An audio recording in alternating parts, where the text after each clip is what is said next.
bijouterie Panso vidy volamena mivarotra sy manamboatra firavaka volafotsy sy volamena sahaza ho any rehetra. Merci toi am'ilay nettoie vaovao. Nettoie ny ty vera. Ny savony nosy kely parfumé dia manampy ireo reny izay mikatsaka ny tsara indrindra ho an'ny hoditry ny zanany. Nosy kely parfumé natao ho an'ny zazakely. Brushing, coiffure, coloration, osez tout avec Gliss Intense Thérapie. Alors, avant de les couper, essayez Gliss Intense Thérapie. Saradis, société de distribution représentant les grandes marques Premier, Paperline, Lexi et Corès, fourniture de qualité à prix compétitif au meilleur service. Tsy mikarika izay tsara ho an'ny zanako sy lipi. Enao koa raha tianao ny zanakao safidio sy lipi.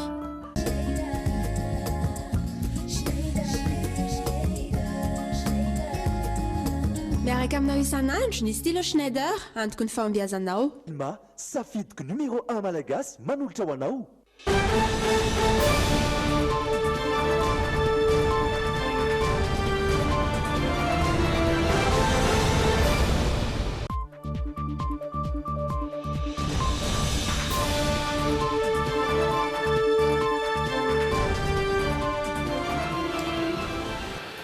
Miaraba tompoko faly tafahoana aminao indray amin'izao takariva ny alatsinainy fa 7 volana septambra izao tonga soa tao anatin'ny fotoana ny logité ireto ny lohatentsika.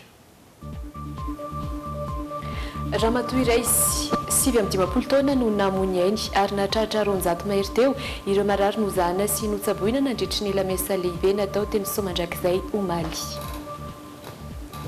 Taoriany diany teto Madagasikara kosa dia niazo ny Nosy Maurice ny Papa Raimasina androany. Mananika ny telo hetsy ny mpiadina BEPC manerana ny nosy izay mitsinjara amina foibe mpanadinana mahery ny arivo. Andro vitsy mialoha ny feptaona farany fametrahana ny antoataratasy filatsahako fidiana be ny tanàna sy mpanolotsaina miazakazaka ireo kandida ho any distrika ivelany Antananarivo raha toa ka malaina kosa ny eto Antananarivo renivohitra. Nahita mpisondrotany arivo ariary isaky ny litatra ny menaka raha toa ka 500 ariary kosa ny savony tato anatin'ny andro maromaro. Ny maresaka iraisam-pirenena nitrangana fanafiany indromy ataona tao Burkina Faso omaly misy 7 ireo namony ainy vokatra izany. Ampifaliana indray tompo-kilasy tompo-kivavy no hididiana ny tokantrantsika tsirairay avy amin'ity alina ity manasantsika mpanajana ihany koa anaraka ny fampahalalam-baovao hatramin'ny farany. Iompana indrindra ao anatin'ny fanatanjahantena ny zanam-pandarana manaraka ho arahantsika ao aorian'ny reto actu sy ny la une ho arahantsika ireto.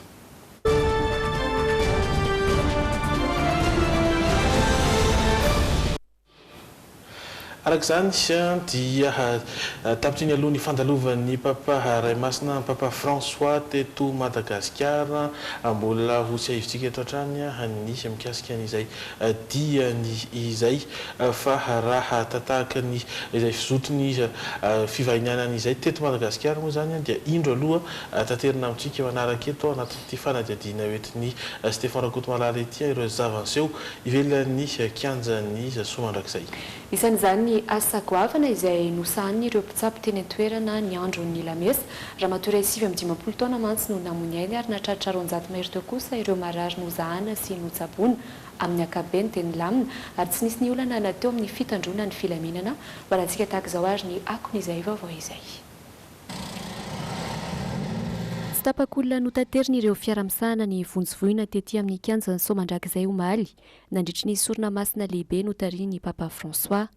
Raha ny tarimarika vonjimaika nomeny talemisahana ny vonjivoina ny profesora Ravelson Nasolontsiry tafakatra 720 ireo marary nozahana sy notsaboina ny 40 tamin'ireo no tsy maintsy nalefa teny amin'ny HRA sy Bevelantanana.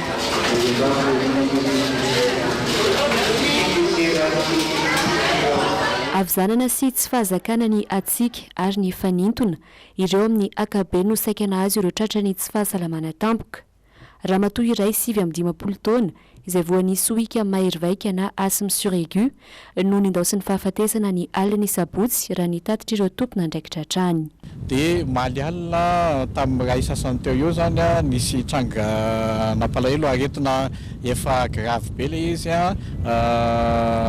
asma suraigu fitsona anazy zany hoe fa olona asthmatique izy io a dia tratran'le toetrandro sy mivovoka be a dia nietsika ny crise d'asthme zany dia tamin'ny fahatongavany ekipany mpamonjy vona tany zany a dia efa coma izy a dia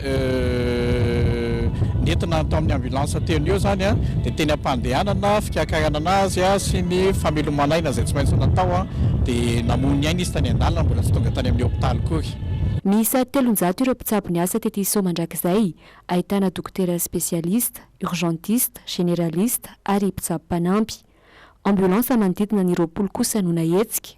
Ny telo tamin'ireo fiaravonjovona ireo izay toy ny hôpitaly kely mihitsy satria ahitana ireo singa fototra ilaina amin'ny famelomanaina.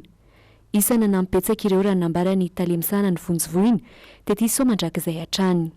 Zay efa nanatitra asa nahitanareo tamin'ny tongo papa dia nisy masera zany nanao crise-na engorgeux presque infarctus du myocarde dia zany déplacé moa zany nalamina azy dia efa voanitra tena vita daholo ny soin tonga tany izy efa en forme. Mariana fa mbola hijanona ety an-toerana roa andro aorian'ny fahalasana ny papa François ireo mpitsabo eto anivon'ity poste médical avancé eto Soa mandrakizay ity.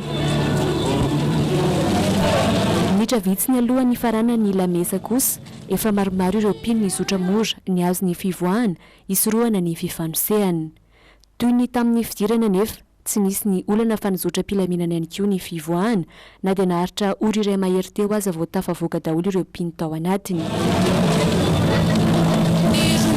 Raha latsaka kely zao hoe ty amin'ny kianjan'ny Soa mandrakizay araka izao hitantsika zao dia efa mitanjotra mivoaka ny kianjan'ny Soa mandrakizay izay nanatanterahana misorona masina avokoa ireo mpino rehetra nanatrika izay lamesa nitaria ny papa ray masina izay mizotra tsara amin'ny akabeny ny lamesa teo ihany koa ny fampidirana sy ny fivoahan'ireo olona izay efa matipaika tsara lamina napetraky ny mpitandro filaminana ho an'ny fivoahana sy ny fampidirana manokana dia ny polisim-pirenena no nisahana ny fiandraketana izay famoahana ny mpino rehefa avy ny angona izay milamina amin'ny akabeny ho ao teo saingy andrasana ihany ny tatitra ofisialy avy amin'ireo mpitandro filaminana. Tsy ny andrela fa androany ihany dia nanao tatitra ofisialy mikasika ny fitandronan'ny filaminana teny Soa mandrakizay ny teo anivo ny tafika malagasy.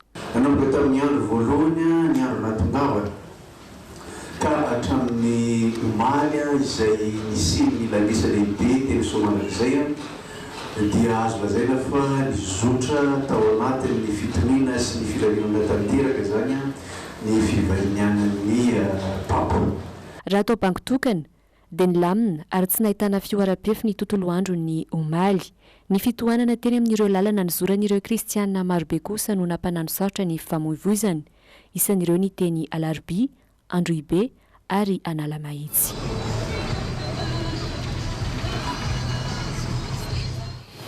Fa nanainga ny azo ny Nosy Maurice androany tamin'ny fitora sasany maraina teo ny papa ray masina tao ny fitsidiana apostolika izay natao teto amintsika. Toy ny tao Mozambika sy ny teto Madagasikara dia nisy ny sorona masina lehibe notariany tao Maurice taorian'izay dia nona tamin'ireo manam-pahefana civil sy religieux tany toerana ihany koa ny papa raha antsika ny makasika izay ako ny dian'ny papa tatsy Maurice izay mamarana ny fitsidiana nataony taty amin'ny continent africain. Le pape François est à l'île Maurice, dernière étape. Nigadona teto Port-Louis Maurice androany maraina ny papa ray masina François taoriany diany teto Madagasikara. Maloka ary nandraiky nanorana mihitsy anefa ny andro tety an-toerana. Ny Prime Ministre mauricianina Pravid Kumar sy ireo délégationna maro avy eto Maurice no nitsena azy. Androany ihany no ny papa François no hijanona eto Maurice. Na izany aza toy ny tao Mozambika sy ny teto Madagasikara dia isy ny sorona masina lehibe hotariany eto Maurice. Aorian'izay dia eo amin'ireo manam-pahefana civil sy religieux eto an-toerana ny tenany. Isan'ny lara-pameana ho an'ny papa François mandritry ny fitsidiana apostolika tanterahany eto Maurice amin'izao fotoana ny fanamafisana ny fifampiresahana na eo aza ny tsy fitoviam-pinoana. Toy ny nataony papa Joany Paul faharoa tamin'ny taona 1970. Mariana fa sady misy silamo no misy kristiana ary hindoa eto Maurice. Raha tsy hevina foy ny fitsidian'ny papa teto Madagasikara dia isana namarika izany ny antsoavy nataony adina amin'ny fahantrana sy ny hirifiry iainana ireo fianakaviana sahirana teo ihany koa ny tokony arovana ny tontolo iainana manoloana ny famotehana ala izay miseho amin'ny endrika maro eto Gasikara. Ity fitsidiana apostolika eto Maorisy ity no mamarina ny dian'ny Papa Iray Masina aty amin'ny kontinanta afrikana, fitsidiana faraiky amin'ny 30 ivelan'ny Roma. Iverina eto Madagasikara anio amin'ny 7 lalina eny nefa ny Papa Iray Masina, isy ny lanonana fanaovam-beloma azy rahampitso mialohany hiaingany eny amin'ny seranam fiaramanidina Ivato. Amin'ny 7:07 kosa no anainga ny fiaramanidina hitondra azy any Roma. Izay tao anatin'ny dokam-barotra isika iverina eto miaraka amin'ireo vaovao ara-sosialy, ara-ekonomika ho arahantsika avokoa.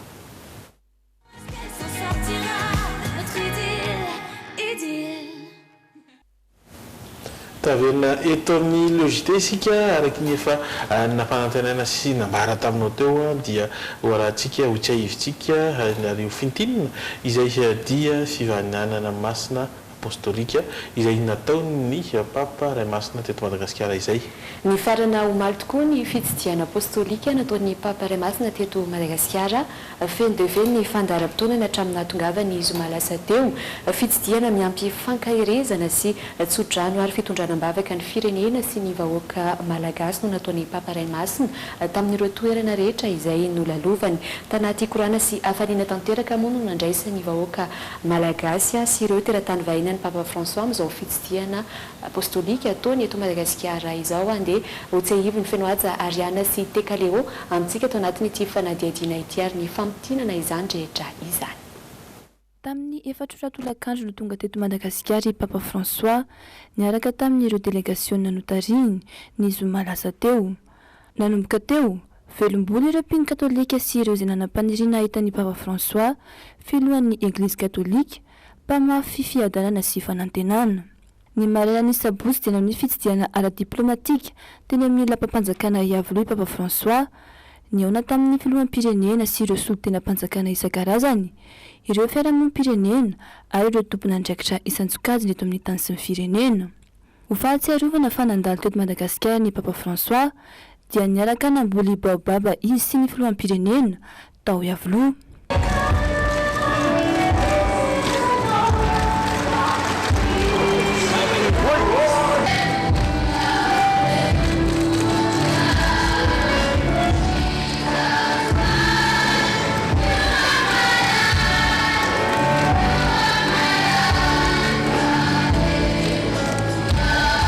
Nito tamin'ny fitsidiana ny fitoeran'ireo religiosy karmelita mpitoka-monina ny fandaharam-potoana dia ny ampasamalo.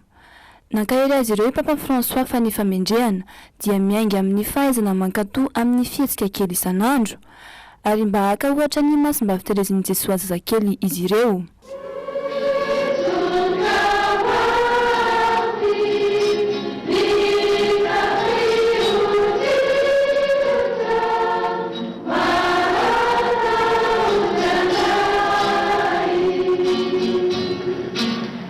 Amin'ny katedraly Andohalo kosa no niona mivantana tamin'ireo évêka rehetra Madagasikara Papa François. Tamin'ny fotoana io no namborahan'ireo évêka ny olana menjady amin'ny firenena, ara-pinoana sy amin'ny fiainana ankapobeny. Namangy ny lasapela misy ny taolambalin'ny olotsambatra Victoire Tsomanarivo ihany koa izy teny an-toerana. Tamin'ny fandalovan'ny teny Andohalo ihany koa no niona tamin'ny mpitantana ny tanàna Antananarivo. Et plus le fruit de vos entrailles est béni. Sainte Marie, Mère de Dieu, priez pour nous pauvres pécheurs, maintenant et à l'heure de notre mort. Amen. Namarana ny tontolo andro ny asabotsy ny fiaonana tamin'ireo tanora teny amin'ny kianjan'ny Somandrakizay. Orakoraka no nandraisan'ireo mpizaika azy teny an-toerana.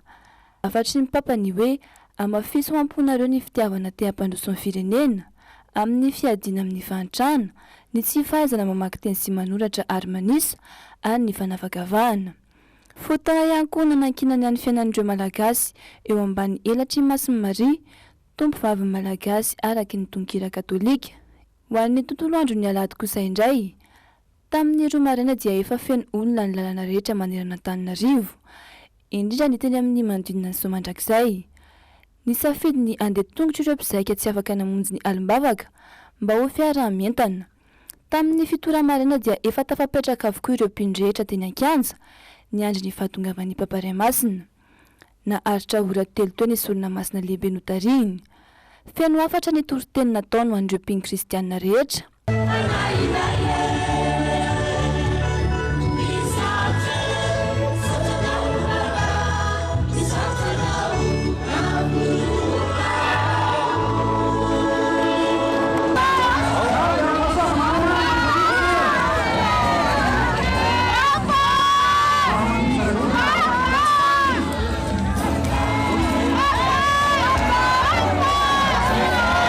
Ny antenena zany mba hoe hiena ny corruption sy ny zavatra tsy mety ataon'ny fitondranao e.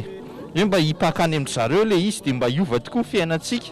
Ny voarayako dia ny hoe ny fanetretena, ny fahaizana manetry tena, dia ihany koa ny hoe fitsonjovana ny mpiarabelona zany. Ny voaray dia hoe ny fiadanana no mampientana ny malagasy. Fanantenana vaovao. Paris. Tonga tamin'ny zoma dia mody zao andeha any Vato. Inona ny tena antony hoe tsy maintsy nakanesana taty Madagasikara?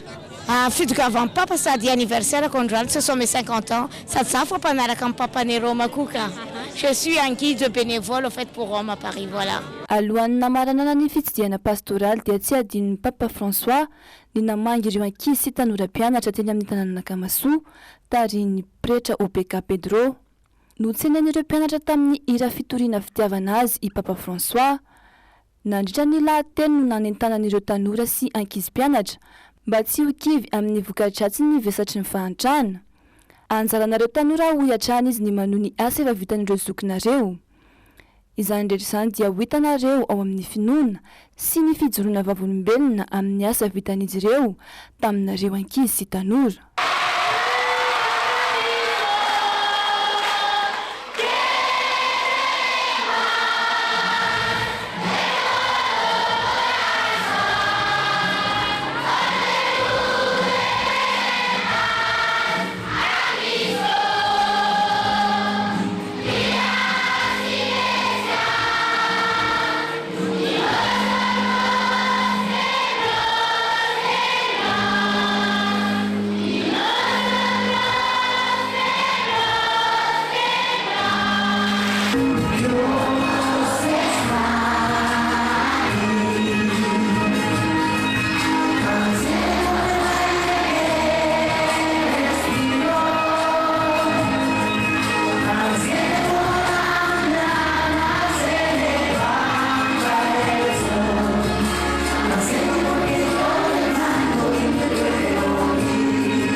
Teny amin'ny karera mahatazana ny fitsidian'ny papa teny amin'ny tanàna Kamasoa.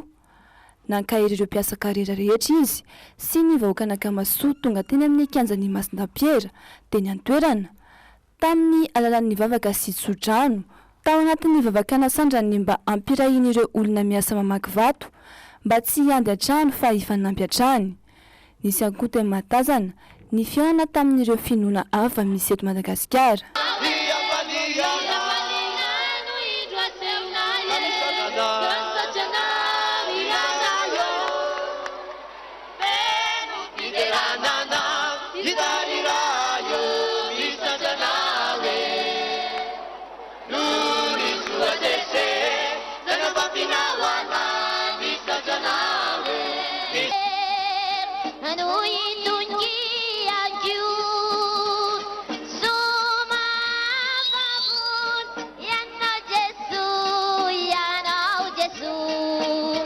Ny fihaonana tamin'ireo religieux sy pretra ary seminarista tao amin'ny kolejy Masina Misely no namarina ny fitsidiana pastoraly ao Madagasikara. Ankoatra ny teny fankahirezana dia nitondra ambavaka ireo religieux mandalo fotoan-tsarotra i papa François ohatra eo amin'ny fahasalamana, ny tsy fahampiana eo amin'ny loharan-karena mba hitantanana ny fiainana sy ny asa pastoraly.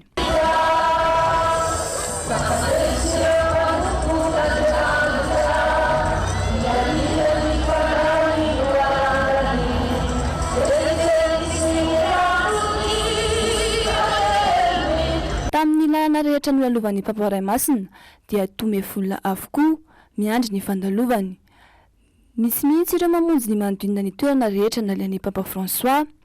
Ny sasany indray no dita teto an-tanindrazana mihitsy noho ny fahatongavan'ny papa teto an-toerana. Tena faly ny folo e, tena natsapa hoe dira-pahasoavana. dia mahafinaritra nahita ny papa mibatana nisorana be da be na tovavany teto Madagasikara amin'ny maha-piadanana sy fanantenana tokoa izy. Tena faly satria voalohany tamin'ny fiainana moa na dia atao hoe fa teraka raha tamin'ny fotoana nandalovan'ny papa Jean Paul faharoa teto tsy afaka nanatrika an'izay. Fihetsepo voalohany indrindra tena faly dia mahatsiaro koa hoe sambatra. Tena faly be mihitsy fa mba samany tamin'ny fiainana izany nahita hoe papa izany mandalo eto Madagasikara. Tena mampiova be satria tena azoko hoe inona fototry ny finoana tamin'ny toriteny tamin'ny maraina tany Soamandrakizay.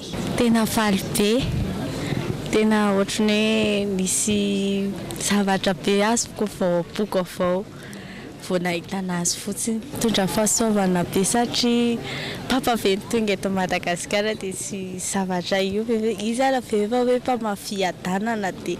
Fitsidiana pastoraly faraka amin'ny 30 taona ny fandalovany teto Madagasikara. Tsy ataony sakana tsy ahitan'ireo madinika ny ivanterany. Nangataka ihany koa izy ny mba hivavahana ho azy manoloana izany. Tapitra androany amin'ny fomba ofisialy ny fitsidiana pastoraly ataon'ny Papa François taty amin'ny fatry ny ranomasimbe indianina. Ny tsidian'ny firenena telo dia Mozambika sy Madagasikara ary ny Nosy Maurice. Raha ampitso izy no hitodi-doha ny Vatican mianga avy aty Madagasikara.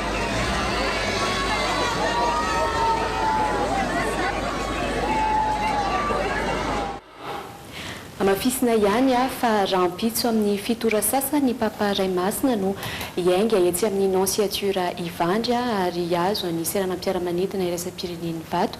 Efa nisy moa ny toromarika nomen'ny tompona andraikitra mikasika ireo izay kristiana sy olona maniry ny anatitra ny Papa ho amin'izay fiaingany eto Madagasikara izay. Nisy ihany koa ny lamina efa napetraka no amin'ireo fiarakodia izay mandeha ny amin'ireo lalana izoran'ny Papa nisan'izany ny etsy Ivandry Sotra ary amin'ny lalam-baovao miazo any Vato iny mba akasisiny. Mariana fa amin'ny 7 ny Papa Raimasina no anainga tanteraka hiala eto Madagasikara ary hiazo any Roma. Lafim-baovao hafa indray nisehatra ny fanabeazana nanomboka androany ny fanadinana BEPC manerana ny Nosy. Mananika ny telo hetsy ny mpiadina izay mitsinjara amina foibem-panadinana maheran'ny arivo. Isan'ny nanatanterana ny fanadinana BEPC ny teny amin'ny lycée Rabearivelo nizotra ampilaminana izay fanomboan'ny BEPC izay raha nambarany tompona andraikitra. Tsy nisy mpiadina nanadiny taratasy fiantsona sy karatra maha-mpianatra rahateo. Ny taranja malagasy sy SVT moa no natrehan'ireo mpianatra tamin'ity andro voalohany ity. Manahoana ary ny fahitan'izy ireo izany nitatitra ny akony izay amintsika miaro soratra ravaka andro voalohany BEPC fanadinana ara-panjakana faharoa aoriany sy fotoana ny anarana. Ny malagasy no nisantatra ny taranja nanadinana ireo mpianatra ary notohizana tamin'ny SVT ny tolakandro.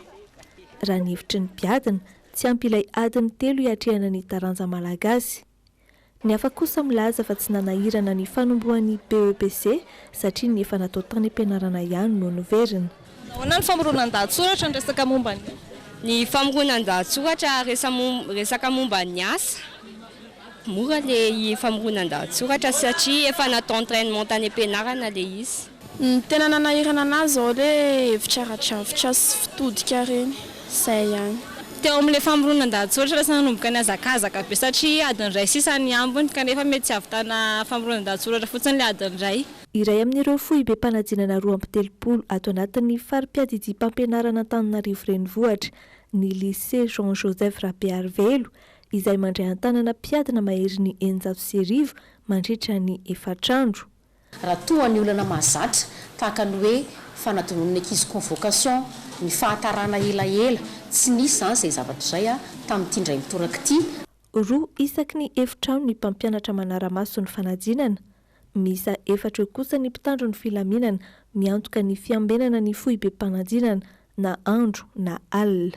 Miara-miasa amin'ny mpitandro ny filaminana ny sisiko Antananarivo renivohitra miassurena izay sécurité izay na ao alohan'ny examen na mandritry ny examen ao aorian'ny examen amin'ny fotoana transcription dia mbola misy foana ireo mpitandro ny filaminana. Mariana fa mananika ny telo hetsy ny mpiadina BEPC manerana Nosy ary 5 ny mpiadina misetra tsy fahatomombanana ara-batana ka manana olana ara-pahitana na ara-pienona. 430 kosa ny fohy be mpanadinana hitsinjarana ny mpiadina. Fa nanomboka tao anatin'ny hatsika ihany koa ny fanadinana BEPC nanerana ny nosy izany. Araka ny vinavina ny mety ho toetry ny andro anomboka hiakatra ny maripana ho an'ny eto andrenivohitra fa isy ora mikija kosa ho an'ny faritra atsimo sy ny faritra atsimo andrefan'ny Madagasikara iny. Rotano Menjanary sy Stéphane Rakotomalala no nanangona ny vaovao mahakasika izay. Milatsaka ny maripana teto andrenivohitra nanomboka amin'ny farany herinandro. Ny toy izany ny maraina teo araka ny fanazavana nomen'ny sapana mpamatatra ny mety ho toetry ny andro. Niakatra hery ny rivotra avy any atsimo atsinanana ka nitondra ny atsika izay. Tsy tena inona fa ohatrany hoe somary nangovongovotra fotsiny alohan'ny hidira. Tsy tena isy, sa tsy dia mangatsika dia tsy tena ninona. Za tsy dia natsapa hoe nangatsika loatra tamin'ilay maraina to. Dia nefa za tsy dia nanao akanjo be loatra. Dia tsy dia nampaninana loatra ilay izy. Tsy aharitra ela nefa izay atsika izay araka ny fanazavana trano. Tsy misy tokony hampanahy ireo mpanala fanadininy amin'izay satria hiakatra miandalana amin'ny maripana ho an'ny eto andrenivohitra manokana. Isy ny orana arakotrika kosa ho an'ny faritra Atsimonosy iny. Ny mpiasika amin'ny maripana aloha izany manomboka androany dia miakatra tsikelikely ho antsika aty ampovoantany. Miakatra tsikelikely ny maripana indrindra fa maripana ambony indrindra fa mifanohitra amin'izay ny any amin'ny faritra atsimo andrefana iny midina ny maripana ambony indrindra. Mety ho tavalatsaka hatramina 20 degré Celsius zany azy raha ny rapitso manokana ohatra nefa izy matetika mahatratra 32 foana izy zany fa midina zany ny any atsimo andrefana fa ny antsika aty ampovoantany miakatra tsikelikely ny maripana. Omaina tanteraka ny andro ny farany herinandro izao. Isy ihany anefa ny orana amin'ny tandrifindrahona izay mety ho hita eto andrenivohitra mandritry ny aliny talata izao. Sehatry ny politika kosa Androvitsy mialohan'ny fepitaona farany fametrahana ny antony taratasy filatsahako vidiana be ny tanàna sy mpanohatsaina ny tanàna miazakazaka ireo kandida ho an'ny distrika ivelany Antananarivo raha toka mbola maly andaina ny eto Antananarivo renivohitra. Ho an'ny distrika Nambodratrimo dia antota taratasy fito no efa voarain'izy ireo ho an'ireo komina 20 ao an-toerana. Voalaza fa mbola maro ireo maniry ny ametraka ny antota taratasy saingy olana ho an'ny ankamaroan'ny fikarakarany ireo taratasy ilaina tetsakila nefa nanamafy ny sony fa tsy misy ny fiamorany fifidianana na eo aza ny fahateren'ny fotoana ahafahana miomana amin'izany. Mitatitra amintsika ny mikasika izany Rina André Malala sy Deka Leo. Efa miroso tsikelikely ireo kandida fanaterana antota taratasy filatsahako vidiana ho ben'ny tanàna sy mpanolotsain'ny tanàna. Ho an'ny faritra Analamanga, iray ny kandida nametraka ny antota taratasy firotsahako vidiana ben'ny tanàna eto Antananarivo renivohitra, saingy tsy mbola nisy ny mpanolotsaina. Ho an'ny Atsimondrano, kandida ben'ny tanàna 4 ary mpanolotsaina 9 no efa nanatra antota taratasy teny amin'ny OVEC, raha toka ho an'ny Avaradrano, kandida 3 ary mpanolotsaina 5 na tonga ny antota taratasiny. Ary voafahatra tsy maintsy manana fotoana ny kandida régulariser ny dossier anatin'ny 27 ora. Dia mety zavatra eo aorianan'ilay dépôt zany dia afaka régularisena izay tokony atao anatin'izay fa ezahana hoe mazavatra mety tsy hanimba ilay kandida zany taratasy apetraka. Ho an'ny OVEC miala ny renivohitra toy ny teto Ambohidratrimo dia filatsahako vidiana ho ben'ny tanàna 7 no efa voarain'ny tompony andraikitra. Mbola 2 kosa nefa ny taratasy filatsahako vidiana ho mpanolotsain'ny tanàna. Komina Pangabe, Mahitsy, Ivato, Ampanontokany, Talatamaty no efa naharaisana izany. Nambaran'ny tompony andraikitra fa antony mahataraiky ireo kandida ny fifanotofana fakarany ny bulletin numéro 3 na ny casier judiciaire. Isy moa le hoe tsy hoe sarotra be ahoana moa zany le fangalana an'le dossier fa le fotoana kely fotsiny hoe fiendasana ny fahamaroan'ny filatsako vidiana angamba ny fahitako anazy raha ny eto amin'ny faritra Analamanga na Antananarivo dia amin'ilay fangalana an'le bulletin numéro 3 dia sy maintsy miandry kely hoe mametsaka zareo ny hariva dia ohatrany hoe alaina ny hariva ihany. Dia le izy koa moa maromaro ihany ilay membre-ny ao anatin'ny liste ny conseiller zany satria raha 7 ny titulaire dia mbola misy suppléant kely olona 10 zany isaky ny liste ny membre ny conseiller tsy maintsy manovana dossier. Antony maharisika ny kandida ny fitiavana hitondra fanovana sy fampandrosoana amin'ny fomba fijery vaovao indray ny tanàna misy azy ireo tsirairay. Olana roa no zavatra antranga tao anatin'izay. Voalohany dia ny fandoavana ny caution tany amin'ny perception zany no tsy vonona avy hatrany zareo. Faharoa, rehefa tonga ametraka ny toto-taratasy taty dia nisy toto-taratasy fanampindray tsy maintsy mbola ny karakarana ivelan'izay fanampahafantarina mialoha. Dia vokatr'izay tena misy vezivezena be efa nikasaka ty ihany moa tamin'ny herinandro saingy rahantsika nahita ny vezivezena teto ny amin'ny fahatongavan'ny papa dia izay no natonga ny hoe androany zany no nametrahana anazy. Io moa zany ny zava-dehibe ny resaka fitantanana eto amin'ny commune ary tsika zany ny latsahantsika amin'ny mahatanora dia ity zavatra mangarahara sy zavatra mandeha amin'ny hitsiny. Tsy ahivina fa ny 12 septambra izao no farafandraisana ireo antotan-taratasy ho an'ireo hiazakazaka mandritra izao fifidianana communal sy munisipaly izay ho tanterahana amin'ny 17 ny volana novambra izao. Efa nanamafy rahateo ny filoha hevitry ny Voamera Malotena misahana fifidianana fa tsy hiemitra ny fifidianana eo aza ny fahateren'ny fotoana. Hatramin'ny zoma teo 17 ny antotan-taratasy voaran'izy ireo tamin'ny commune Dimanjatoserivo manerana ny Madagasikara. Vaovao hafa kosa no jerevantsika kasika ny varotra tany ny commune Antananarivo renivohitra isika mampiakape mantsy ny ponina Etsy Antsonjombe no ny fanararotam-pahefarana izay ataona olom-bitsy. Araka ny fanadiadiana tany mahery ny 6 hektara no efa lafo tamina mpanambola eny an-toerana. Nanokatra ny fanadiadiana ny teo anivon'ny Brao Malotena misahana ny kolikoly ary olona 7 no nahiditra ponja vokatra izay fanadiadiana hoentiny Rodin Menjanary sy Stéphane Rakotomalala. Nanomboka ny taona 17 maro tamin'ireo tamin'ny mpanjakana eo ambany fitantanan'ny commune Antananarivo renivohitra no lafo sy namidy tamin'ny mpanambola. Nanokatra fanadiadiana teo anivon'ny Brao Malotena misahana ny kolikoly ny amin'ny mety sy ny endrika fandikan-dalàna teo anivon'ny commune hatrizay. Ho an'ireo mponina tsy fanajana azy ireo ny zavatra mitranga toy izao. Tombotsoan'olo tokana no mahazo vahana ka tsy mijery ny hoavin'ireo vahoaka mampiasa ny tany izay efa lafo tamin'ireo mpandrara vahiny izy ireo. Mahatonga ilay izy amidiny zareo zany tsy voara-maso ilay izy aiza marina ny tena faritra ny tamin'ny mpanjakana dia rehefa tsy voara-maso dia mazava ho azy fa tsy maintsy misy karazana mikimaky ao ambadika dia zay. Ina no indray ny timbiasan'ny kizy amin'ny manaraka raha hoe ohatra izay misy tany kely izy dia amidiko dia neo sahy teraka dia tsy maintsy tsisy ipetrahany zany izy. Tsy ahivina fa olona miisa 7 no natolotra amin'ny fitsarana manokana misahana ny ady amin'ny kolikoly farany teo.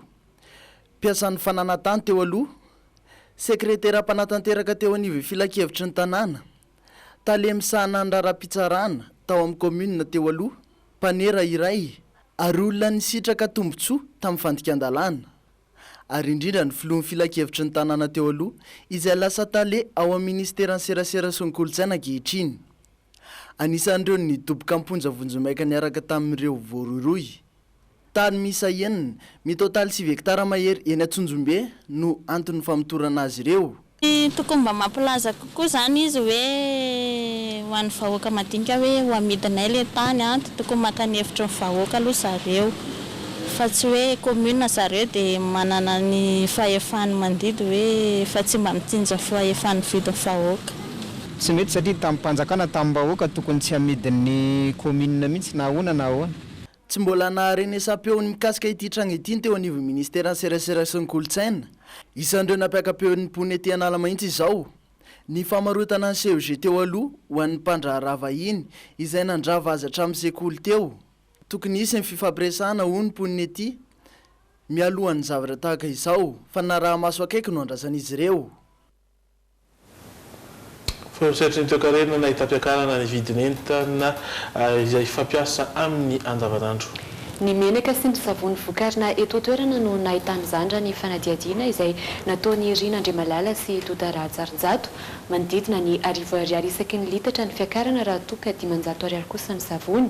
Nalaza kosa moa ny eo anivony ANMCC fa andray fepetra entitra izy ireo miaraka amin'ny ministera ny varotra aorian'ny fivoriana izay nataon'izy ireo. Rahantsika ny fanadiadiana. Tsy ahitana menaka madio amin'ny tavoahangy amin'izao eny anivon'ny tsena, antonina peratra ny vidiny raha ny fahanazavana. Ho an'ny mpamongady ety amin'ny tsena Nanosobe dia menaka amin'ny bidon no tazana maro amin'ny vidiny 7,4 sy 9 ariary raha toa ka 5,000 sy 9 ariary teo aloha. Mandidina ny 5,000 ariary hatramin'ny 200 sy 9,000 ariary kosa ireo menaka amin'ny tavoahangy ananan'ny mpamongady. Somary lafo kokoa ireo menaka vita amin'ny tanamasoandro raha oharina amin'ireo vita amin'ny soja. Amin'ny ankapobeny mandidina ny 10,000 ariary teo eo ny fiakarany ny vidin'ny menaka. Ankoatra ny menaka nefa dia niakatra 500 ariary hatramin'ny 10,000 ariary ny baoritra ny savony vita eto toerana. Ny baoritra iray izay ahitana savony 430.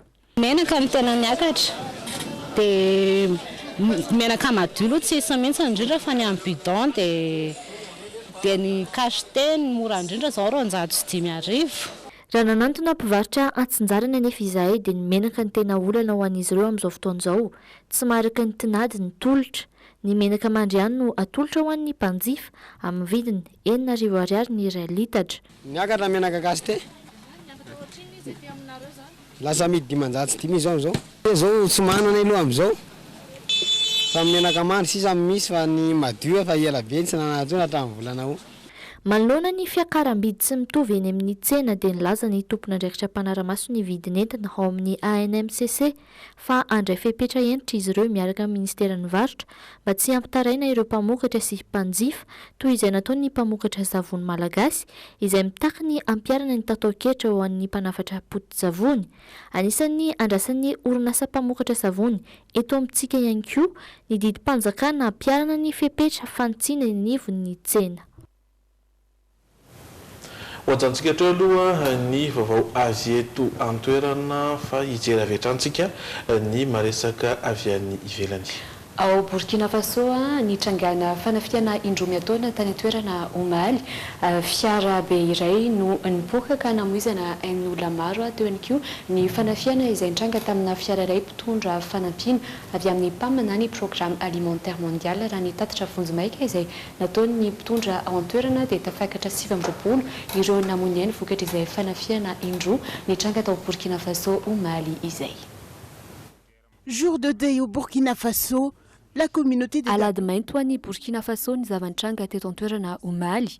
Kamion be iray no nipoaka tao amin'ny faritany Sam Matenga izay nahafatesan'olona misy 520 ary naharatrana olona enafa izay nalefa ny azo ny hopitaly. Ireo mpivarotra nanodidina ny faritra nitrangany loza no maro tamin'ireo niaram-boina. 20 kilometatra niala teo mbola omaly ihany fiara iray mpitondra fanampiana avy amin'ny PAM na ny programme alimentaire mondial no niara-ny fanafiana tao Dalbo Kelbo tranga izay namoizana civil 420.